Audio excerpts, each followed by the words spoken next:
Buenos días, chicas. Hoy vamos a socializar los temas de la evaluación del periodo. Es muy importante que estudien la guía, las consultas que hicieron, más los videos que han visto. Listo.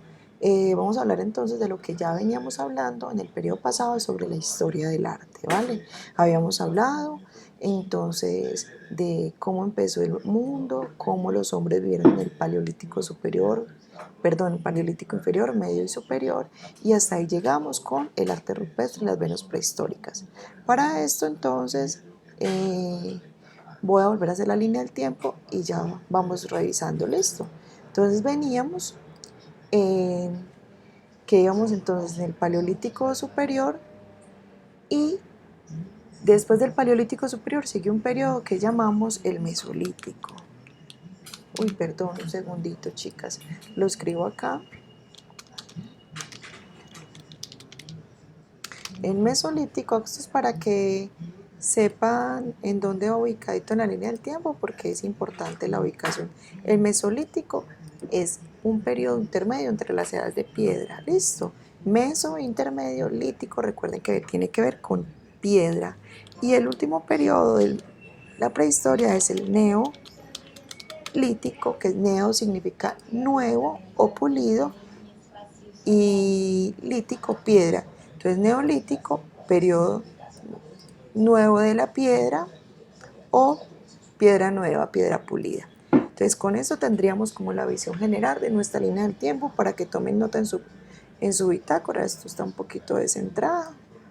Sabemos que estamos muchos años antes de Cristo y apenas estamos terminando lo que es la prehistoria, ¿vale? Entonces ya vamos a seguir con la línea del tiempo donde veníamos para entonces hacer la explicación pertinente de cada uno de estos periodos que les estoy organizando acá en esta línea del tiempo. Para esto entonces volvemos aquí a la línea del tiempo. Recuerden que la pueden encontrar en Google como línea del tiempo en Prezi Oriana y ahí la van a encontrar. Terminamos el Paleolítico y nos vamos entonces hacia el Neolítico, ¿vale? Uy, perdón, se me salió. Entonces vamos al Neolítico, Mesolítico, perdón. El Mesolítico entonces es el periodo intermedio entre las edades de piedra. Meso, intermedio, lítico, piedra. ¿Qué pasa en este periodo? Pues recuerden que ellos eran nómadas, cazadores y recolectores. Vivían de un lugar a otro porque no tenían un punto fijo de vivienda y las condiciones de vida eran muy precarias. Ahora, ¿qué pasa en este periodo? Es un periodo intermedio entre la edad antigua de la piedra y la edad nueva. ¿Qué pasó? Pues resulta que las personas van teniendo memoria, van recordando recorridos, cosas. En ese aspecto, entonces, yo les recordaba que a ellos no les habían enseñado nada, ni siquiera a sembrar, nada, no sabían absolutamente nada. Pero empezaron a darse cuenta de detallitos, como por ejemplo, si en en un periodo nos asentamos cerca de una cueva y habían arbolitos de mangos en esa cueva, todos comieron de esos mangos, ¿cierto? Y la cueva la pintaron, hicieron sus pinturas rupestres, lo que fuera. Al cabo de muchos años, de ese trasegar, de ese caminar, de ese ser nómada, posiblemente volvieron a ese lugar, lo volvieron a encontrar. De esas cosas que pueden ser coincidencia. ¿Por qué hablo? Puede ser, no se sabe o se cree. Recordemos que en la prehistoria no hay nada escrito, ¿vale? Entonces, se cree que volvieron y los mangos que se habían comido hacía unos años, hacía un tiempo, volvieron a ver mangos. ¿Cómo así? A ver, ¿dónde los habíamos comido? Entonces eso empezó a cuestionarlos y poco a poco se dieron cuenta en qué épocas del año había comida en ciertos lugares y en qué épocas no. Y que esos lugares, después de un tiempo, volvían a tener comida. Eso significó que ellos ya no fueran nómadas por el mundo por sí solitos, sino que se volvieran en nómadas cíclicos, que hacen un recorrido, que vuelven donde ya habían estado. Siguen andando, siguen cazando, siguen buscando alimentos, pero ya identificaron dónde encontraban ciertos alimentos y agua cíclicamente en ciertos territorios que fueron reconociendo. A la medida que pasa esto, también empiezan a tratar de domesticar al perro, a ciertos animalitos que los van a empezar a acompañar. Los empiezan a darles comidita, entonces los animalitos los van siguiendo, hasta que empieza este proceso de domesticación, aunque no muy bien todavía. Históricamente, en el Mesolítico, es el final de la era glacial, mejoran las condiciones de vida, ya no hay tanto frío, y todavía estaban congelados los continentes, lo que permite que el hombre pase y termine de colonizar. Empieza la colonización del planeta a pasar de Asia, se cree que por el estrecho de Bering, hacia América. Todo eso pasa en este periodo. En el arte, ¿qué vamos a ver del arte? Porque este periodo es muy corto. Aparecerá lo que se llamará la pintura levatina. Si comparamos esto con la pintura rupestre, la figura principal son los animales. La pintura levatina aparece por primera vez la figura humana y es esquemática. ¿Qué quiere decir esquemática? Que no se parece al ser humano. No lo imita, sino que lo representa. Ellos entendieron que con pocos rasguitos podían representarlo y tampoco se realiza al interior de las cuevas porque la idea no es cazar a un ser humano, sino que se va a realizar en zonas abiertas sobre unas piedras y van a representar escenas como la cacería, algunos rituales donde el ser humano es el protagonista y nos ayuda a entender un poco las condiciones de vida de ellos. Más o menos esto es lo que sucede en el Mesolítico. Es un periodo más corto con relación al Paleolítico, que eran 80.000 años, 60.000 años. Este es un periodo muchísimo más corto, ¿vale? Del Mesolítico seguimos al Neolítico. ¿Qué significa Neolítico? Neolítico significa piedra nueva o piedra pulida. Se llama la nueva edad de la piedra. ¿Qué pasó acá? Pues resulta que en el Neolítico, bueno, ¿por qué se llama piedra nueva, piedra pulida? Porque a diferencia de las herramientas del Paleolítico, si nos acordamos, pero como de pronto no nos acordamos, las vamos a volver a ver rapidito, las piedras eran así de toscas. Ay, perdón, se me fue para donde no quería. Estas eran las piedras del Paleolítico, muy toscas y grandes y mostraban que eran más burdos a la hora de trabajar. Ahora en el Neolítico tenemos unas piedras más pulidas. Si bien en las diapositivas se ven grandes, en el Paleolítico una piedra podría ser de este tamaño, en el Neolítico podía ser así chiquitica. Estas herramientas se van a llamar herramientas microlíticas, o sea, pequeñas piedras que están muy pulidas. Ven que ya no están tan toscas con los tajados que le pegaban a las del Paleolítico, sino que son puliditas, lisitas por todos lados. Entonces, por eso se llama el periodo piedra nueva o piedra pulida, porque van a tener herramientas más diminutas, lo que significa que estas piedras habían desarrollado más habilidad con las manos y eran más exactas en las tareas, o sea, les servían para fines más específicos, ¿vale? Entonces, por eso se llama piedra nueva, piedra pulida. Pero ¿por qué aparece el Neolítico? Pues es que el Neolítico va a ser la gran revolución de la prehistoria, mejor dicho, la gran revolución de la humanidad, y eso es lo que necesito que ustedes entiendan. Sin el Neolítico, hoy no estaríamos en las condiciones de vida que tenemos, seguiríamos siendo nómadas, seguiríamos en unas condiciones muy diferentes a las que estamos hoy en día. En el Neolítico, después de pasar del Mesolítico, que el hombre fue nómada cíclico, ese volver varias veces a los mismos territorios, y se me olvidó decir ahorita, eso permitió que reconocieran el paso del tiempo y las estaciones. Ese volver a esos mismos lugares donde ya había comida le permitió entender un poco más cómo funcionaba la naturaleza. Por ejemplo, vuelvo al ejemplo del arbolito de mango. Me comí los mangos, las pepas quedaron al lado del árbol. Al cabo de un tiempo ellos llegaron, encontraron maticas, no sabían qué era, pero al cabo del tiempo volvieron más árboles de mango y empezaron a entender que la pepa es la semilla y de la semilla yo puedo obtener alimentos y si los siembro. O sea, el Neolítico empieza en el momento en que el hombre descubre completamente la agricultura, entiende que tiene que preparar la tierra, tiene que organizarla, le tiene que hacer su arado, la tiene que regar, cultivar, y si la cultiva y está pendiente de la tierra, podrá tener alimento.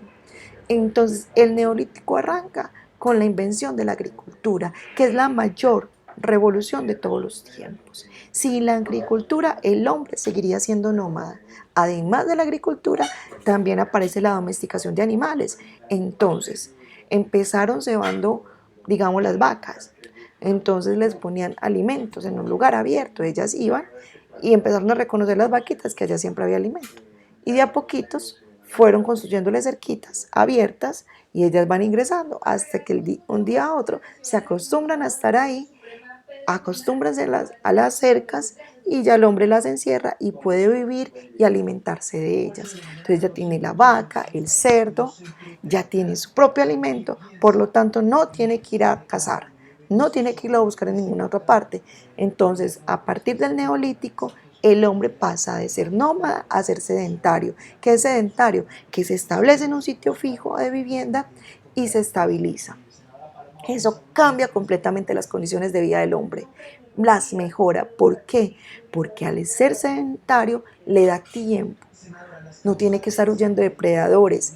Se cree que construyeron casas, unos palafitos de madera, que son palafitos, casas en, levantadas sobre la tierra en palitos, que los protegía de los animales, de inundaciones, de muchas cosas. Van a vivir cerca a los ríos, ¿cierto?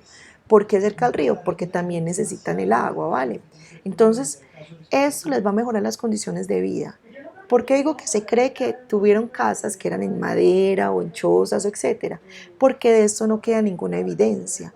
La madera, con el paso del tiempo, se va deteriorando, se va pudriendo y se perdió, porque son muchos miles de años antes de Cristo, ¿vale? Entonces, no tenemos evidencias, pero sí sabemos que el hombre se estableció en unos territorios que van a estar permeados por agua. El agua les permite hacer el riego de los cultivos y les da más tiempo. Ese tiempo que van a tener que antes no tenían, ¿cuál era el tiempo? Pues ya no tienen que estar huyendo de depredadores, buscando alimento, sino que ya saben que lo tienen ahí. Ellos van a cosechar, van a guardar para los meses que no hay cosecha, van a empezar a tratar de hacer trueque entre ellos. Pues si yo tengo algunos alimentos, mi vecino tendrá otros.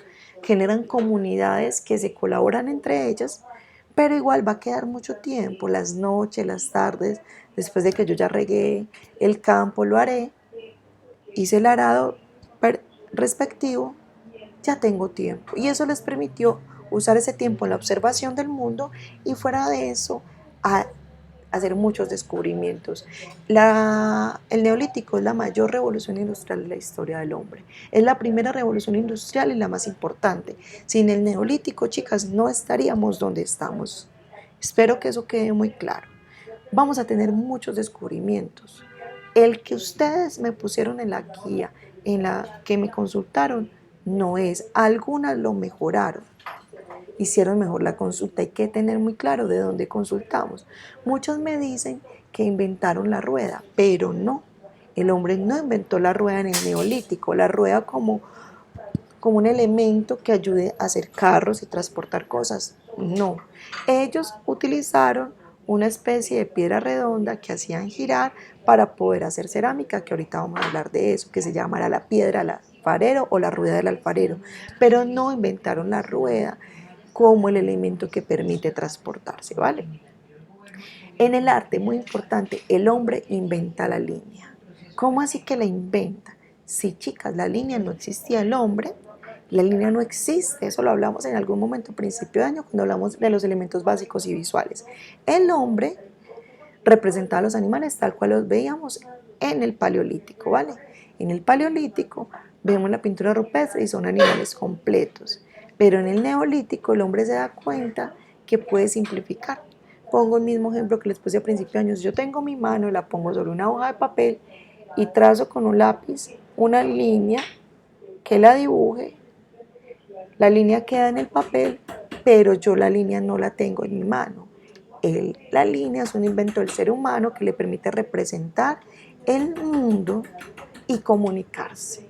Eso lo entiende el hombre en el neolítico. Entonces descubre la línea y por lo tanto aparecerá algo que vamos a llamar ideogramas. Ideo significa idea, gramas, escritura, escritura por medio de ideas. ¿Qué significa eso? En esta imagen, a ver, En el paleolítico, en el arte rupestre, vemos que saben pintar animales, toros, muy bien, vacas, ciervos, caballos, muy bien. Ahora, yo les pregunto, ¿qué ven representados acá? Uno diría, parecen caballos, pero es que ellos no sabían pintar, ellos sí sabían pintar, pero se dieron cuenta que con pocos trazos, o sea, con unos palitos, y vuelvo acá a Illustrator, que con pocos palitos, que si yo hago esto, aquí lo hice feito, todo el mundo me iba a entender que era una persona, que yo no tenía que saber mucho, pero si yo hacía esto, esto y esto, tenía un caballito o un perrito. Pues si es un perrito, hubiera sido más pequeñito, ¿cierto? Este lápiz está muy gordito, pero es para que me entiendan, ¿vale? Entonces, ellos entendieron que podían comunicar. Entonces, en el neolítico aparece la línea e inventan los ideogramas. Los ideogramas nos permiten entonces representar con líneas una idea. ¿Qué vemos en esta idea? Vemos que hay unas personas montadas en caballo, unas tienen un escudo, otras una lanza, otro está parado atrás con una lanza, que pareciera o vámonos de cacería o vámonos para la guerra, algo por el estilo. O sea que son imágenes que nos permiten interpretar. Si volvemos al, vamos a volver un poquito entonces a la pintura rupestre, vemos que acá no hay ideas. Esto también se puede llamar en algunos momentos pictograma, que lo vamos a ver en el cuarto periodo. Son dibujos de animales que uno entiende que son animales, pero no tiene una idea tras de sí, no está narrando una idea. En cambio, cuando venimos al neolítico, con los ideogramas encontramos que vemos una idea, nos están narrando algo. Hoy en día, los ideogramas siguen existiendo.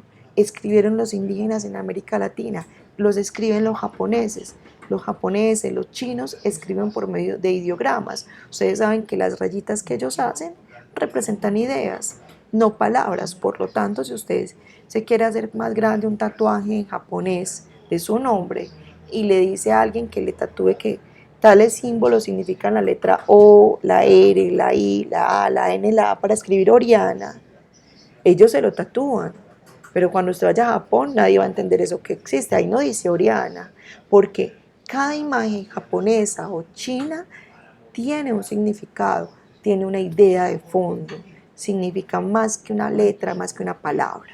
Muy importante, es muy diferente el alfabeto por medio de letras que por medio de ideas, y estos son ideogramas. Por lo tanto, los ideogramas no vamos a encontrarlos dentro de las cuevas, sino en piedras al exterior pintadas, que les permite contar lo que están viviendo, y eso nos permite a nosotros hoy en día comprender un poco las condiciones de vida. Entonces, en el neolítico tenemos los descubrimientos, las herramientas microlíticas, pequeñas herramientas de piedra muy pulidas que van a ser importantísimo. El descubrimiento de la agricultura es el más importante de todos. No me sirve que me hablen del neolítico sin la agricultura. También la ganadería. En el arte aparece la línea, aparecen los ideogramas, y por fin el hombre, cosas maravillosas que pasan, que uno dice, pero tan bobo, pero uno nunca se lo imaginó. Al estar sentado al fuego se dio cuenta que el barro húmedo se ponía duro, tieso, se quebraba. Se dio cuenta que si lo moldeaba, que si lo ponía al fuego, podía construir vasijas. Entonces, en el neolítico se inventa la cerámica o el oficio del alfarero, y la línea la vamos a ver como decorativa. También estas líneas sencillas de formas geométricas hablan de que ya existe una estructura mental y una organización social. ¿Cómo lo hacían? Más o menos así, y prendían el fuego, permitían que esto conservara el calor, los cocinara, y ¿por qué es muy importante el descubrimiento de la cerámica?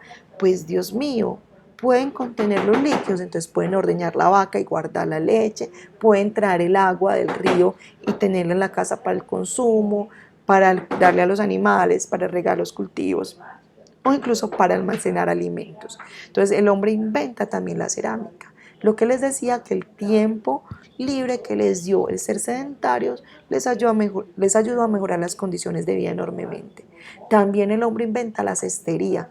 La cestería es una cuestión, tienen tiempo, con mucho tiempo, tuvieron la oportunidad de coger los bejucos secos de los árboles, empezaron a trenzarlos y se dieron cuenta que esos bejucos podían contener también. Entonces, en las cestas, no es lo mismo usted recoger una cosecha en la mano, los granos de trigo o lo que esté cosechando, para tener una canasta, llenarla del alimento que cosechó y poderla transportar hasta la vivienda. Entonces, y también hacen alpargatas y cosas de estas. Estas son algunas cestas encontradas en el Neolítico, listo. Entonces tenemos que además de la cerámica, descubren la cestería. Lo mismo va a pasar con la textilería, ya no se van a vestir con los cueros de los animales, van a coger las fibras de estos, van a peinar la lana de la oveja y van a empezar a aplicar el telar y construir sus propios vestidos. Enormes descubrimientos, muy importantes porque van a mejorar sus condiciones de vida. En el arte, entonces les decía, aparece esta pintura, aparecen los ideogramas y la línea, pero aparecerá por primera vez otra forma artística que no habíamos visto. Ya habíamos visto la pintura desde el arte rupestre, la escultura con las Venus prehistóricas, y aparecerá la tercera forma del arte en el Neolítico, que es la arquitectura. Vamos a encontrar algo llamado arquitectura megalítica. Ojo, mega, la casa de Osa, mega, es la gigante, la más grande, que significa mega, gigante, lítica, piedra, paleolítico, lítico, piedra, mesolítico, piedra, neolítico, piedra, microlítico es de piedra y megalítica tiene que ver con piedra. Micro, pequeño, pequeñas herramientas de piedra, y megalítica, grandes, no grandes, enormes construcciones de piedra. Estas grandes construcciones de piedra las vamos a encontrar prácticamente en varias partes de Europa. Ahorita más tarde vamos a ir al mapa para que las ubiquemos y nos encontremos con ellas. Estas grandes construcciones siguen siendo un enigma para la humanidad. La primera forma de una construcción arquitectónica del hombre en esta época va a ser el menhir. ¿Y qué será el menhir? El menhir va a ser una construcción que se conoce también como monolítico. Se puede llamar menhir o monolítico, lo podemos llamar de las dos maneras. Monolítico, mono significa uno, lítico, piedra, una sola piedra que generalmente va a ser alargada, colocada de forma vertical con la superficie enterrada en el suelo para evitar que se caiga. Si vemos esta imagen de este monolito o este menhir, una persona alcanza la mitad de la piedra. Pero esto no es lo que me interesa que sepan. Lo que me interesa que sepan va a ser esto. Ay, Dios mío, perdón, me fui para donde no era. Sorry. ¿Qué quiero que sepan? Lo siguiente. Resulta que los menhires y estas grandes construcciones de piedra, no, lo más extraño es que esas composiciones de piedra no se encuentran en ese territorio. Recordemos, el hombre no había inventado la rueda, no había inventado nada, y se ha comprobado. Y aquí yo les voy a dibujar el menhir. Listo. Una persona puede tener al lado de un menhir este tamaño, listo. Ya voy a quitar la persona para explicar otra cosa. Resulta que las composiciones de piedra de estas piedras se han evidenciado que no corresponden a ese territorio, sino que han encontrado las mismas composiciones a más de 1000 kilómetros de distancia. Chicas, 1000 kilómetros de distancia. Es más lejos que ir a Cartagena. Ahora,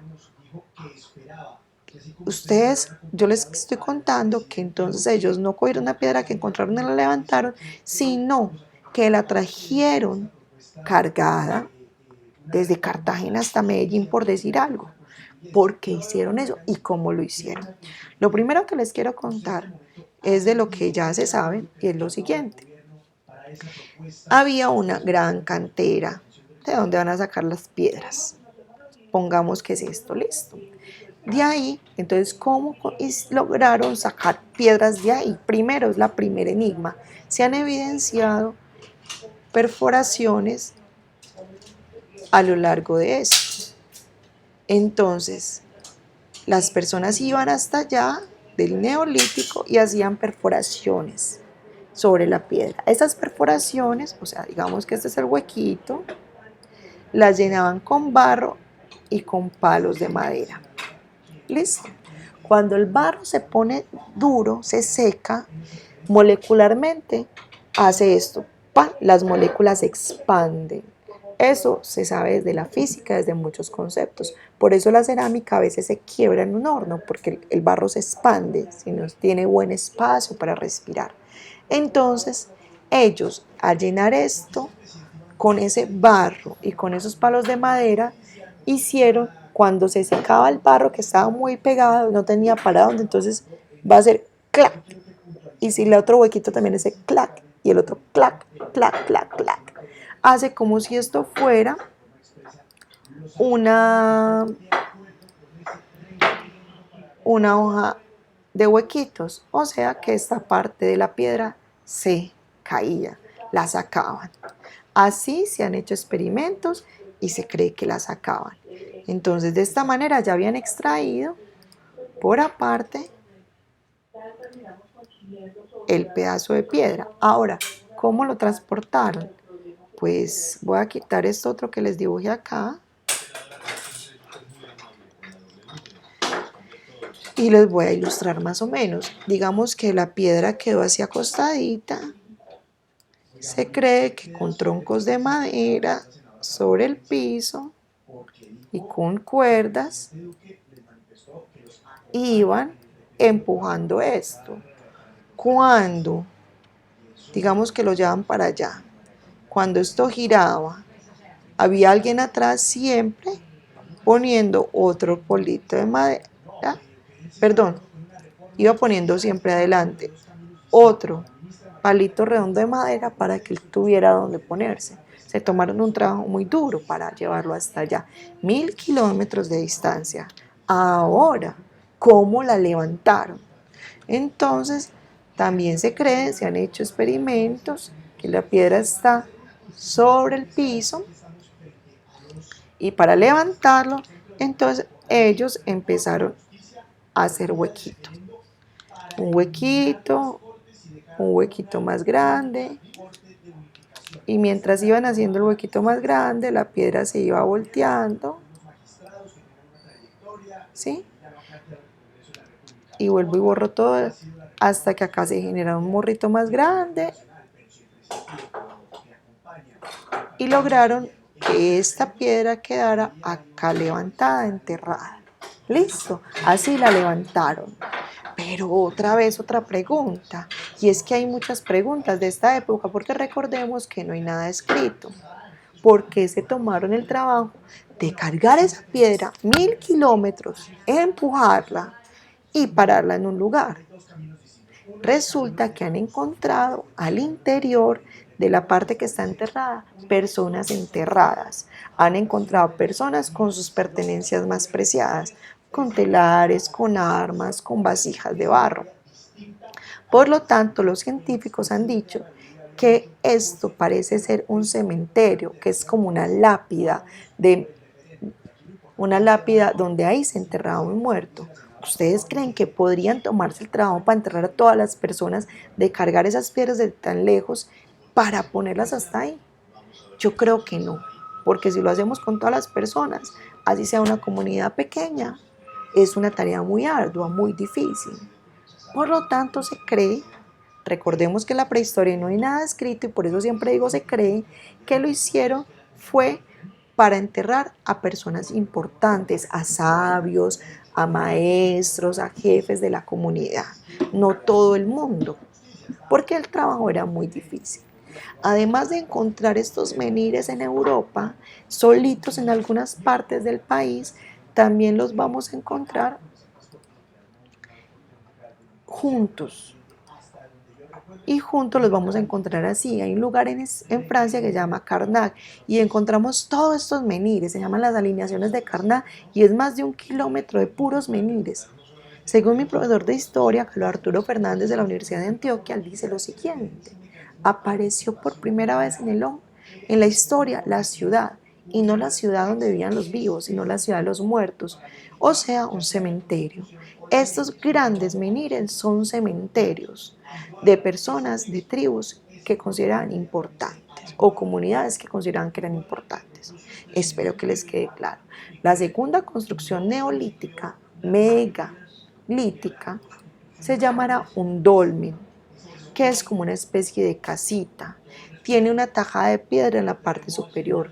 Dolmen significa mesa grande de piedra. Y la vamos a encontrar también de esta forma. Es más avanzada y al interior del dolmen también vamos a encontrar enterramientos.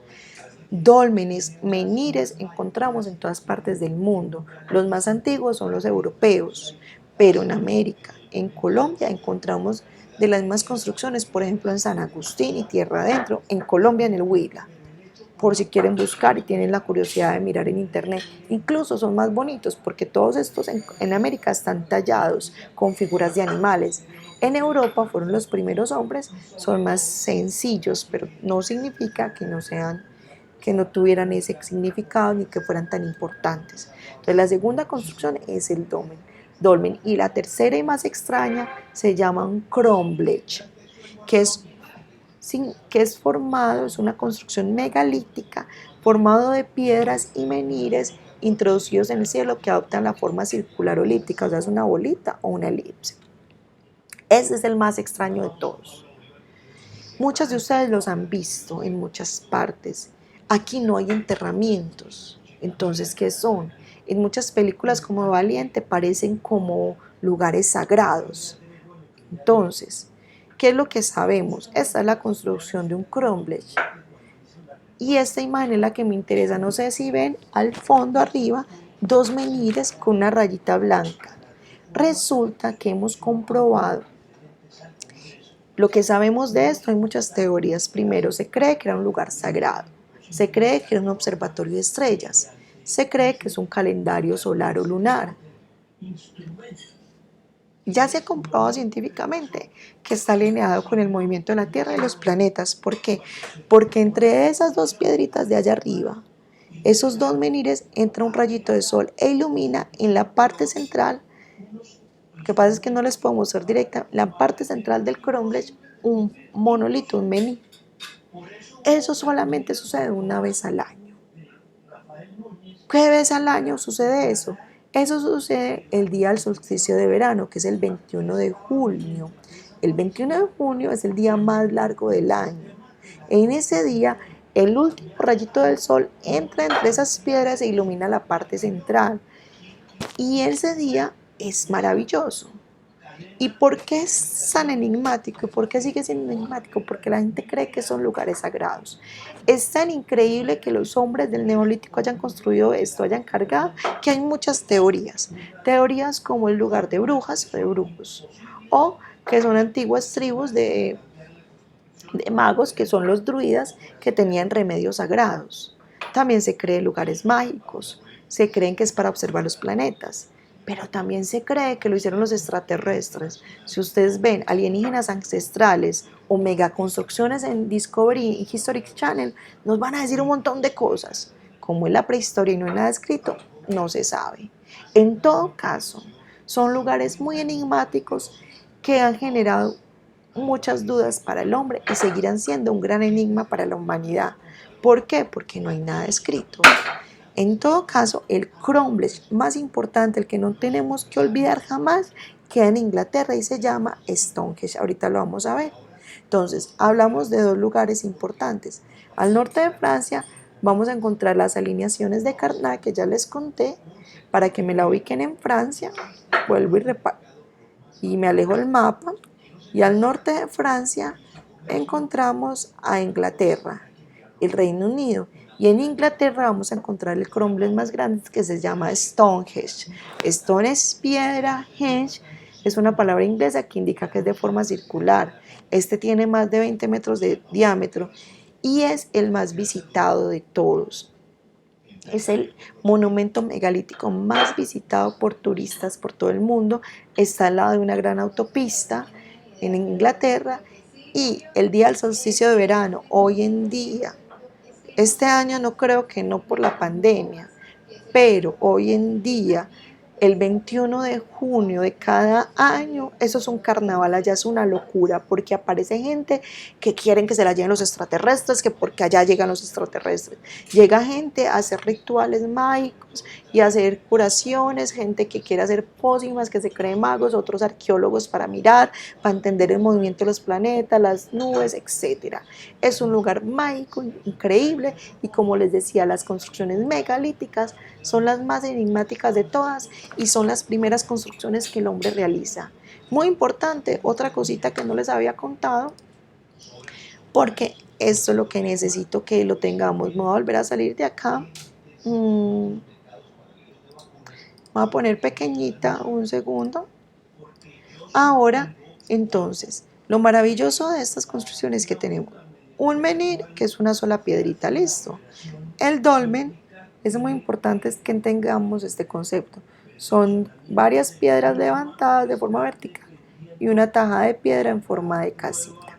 Lo maravilloso del dolmen, entonces, va a ser que esta estructura no se va a caer porque esta peso, esa tajada de piedra le genera estabilidad y genera la casita, generando una construcción o algo, toda esa parte interior que se construye y que le da estabilidad con esa taja de piedra. Ojo con esta palabra, se va a llamar un dintel.